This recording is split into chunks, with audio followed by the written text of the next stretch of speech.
இன்றைய முக்கிய செய்திகள்.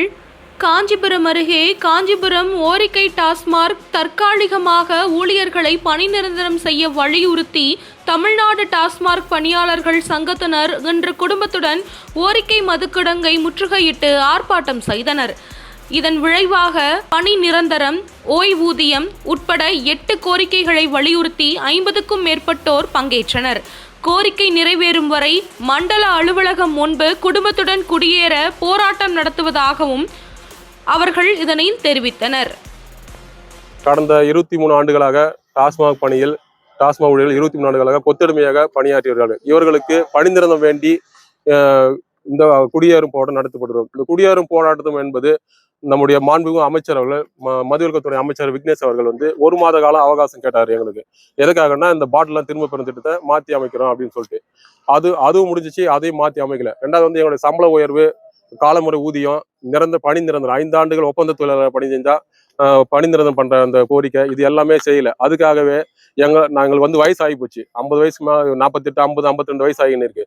இந்த மாதிரி சூழ்நிலை எங்களால் வேலை செய்ய முடியல. அதனால கரண்ட் பில் கட்ட முடியல, வீட்டில் குழந்தைகளை வச்சுன்னு ஃபீஸ் கட்ட முடியல, கஷ்டமான சூழ்நிலை இப்போ அனுபவிச்சிருக்கோம். இப்போ எல்லாமே பார்த்தீங்கன்னா காலேஜுக்கு போகிற எல்லா பசங்களும் காலேஜ் அனுப்புகிற சூழ்நிலை. இந்த மாதிரி சூழ்நிலை பண பற்றாக்குறை இருக்குது. இவ்வளோ கஷ்டமா இருக்குது, எங்களால் வேலை செய்ய முடியல. அதனால இந்த ஒவ்வொரு மாவட்ட அலுவலகம் மூலமும் நாங்கள் குடும்பத்தோட குடியேறும் போராட்டத்தை அறிவிச்சிருக்கோம். எதனாலன்னா எங்களால் குடும்ப சுமையை எங்களால் தாங்க முடியல. பணி சுமையை எங்களால் தாங்கி நாங்கள் வேலை செஞ்சிருக்கோம். குடும்ப சுமையை எங்களால் தாங்க முடியல.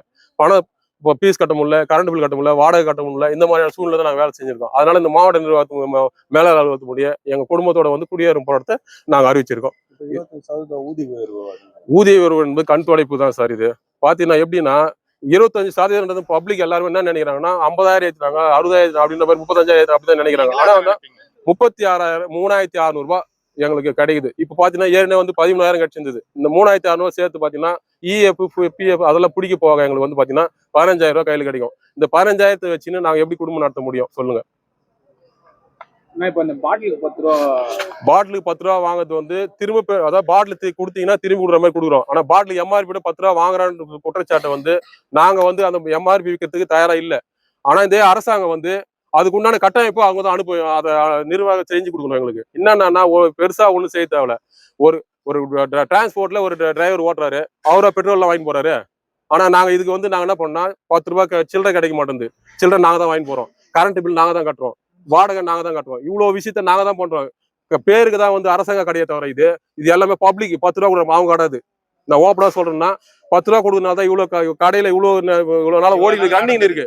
10 ரூபா கூட நீதி எம்ஆர்பிக்கு ஆரம்பிக்கிறோம். எத்தனை கடைகள் நீங்களே நீங்களே பாத்துங்க. நாங்க அதை நாங்க வெளிப்பாடு சொல்லவே இல்லை. நாங்க எம்ஆர்பிக்கு நாங்க தயாராயிட்டோம். ஏன்னா இவ்வளவு பிரச்சனை வரும்போது நாங்களும் மாறணும்ல.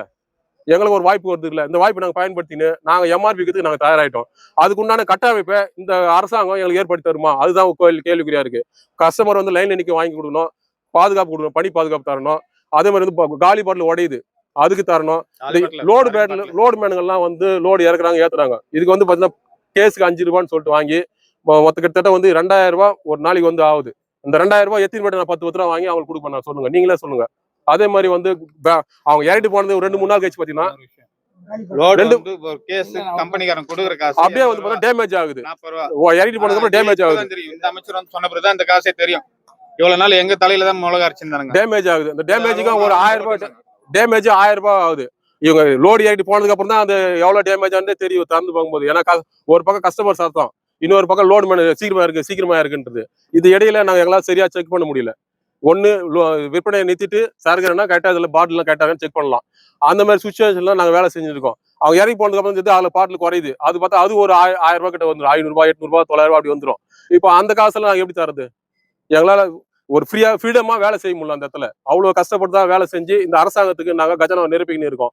ஆனா எங்களுக்கு வயிற்றுல ஈர துணி போட்டுருந்தா இந்த அரசாங்கத்துக்கு நாங்க நிறைவா செஞ்சுன்னு இருக்கோம். இந்த அரசாங்கத்துக்கு எங்களுக்கு நிறைவா இந்த அரசாங்கம் எங்களுக்கு எதுவும் எந்த ஒரு சலுகையும் செய்யல. மினிஸ்டர் திருடன் சொல்றாரு. அவரு திருடன் நான் அவருக்கே தெரியுமா தெரியல. திருடன் யாருக்கும் தெரியாம திருடி போறது, அது காவல்துறை கண்டுபிடிப்பாங்க. அவங்க பேர் திருடன். நாங்க எல்லாருமே கஸ்டமர் என்ன சொல்றாங்கன்னா உங்களுக்கு 10 ரூபா நாங்க தரோம் அப்படின்னு சொல்லிட்டு தான் தெரிஞ்சே தான் வாங்குறோம்.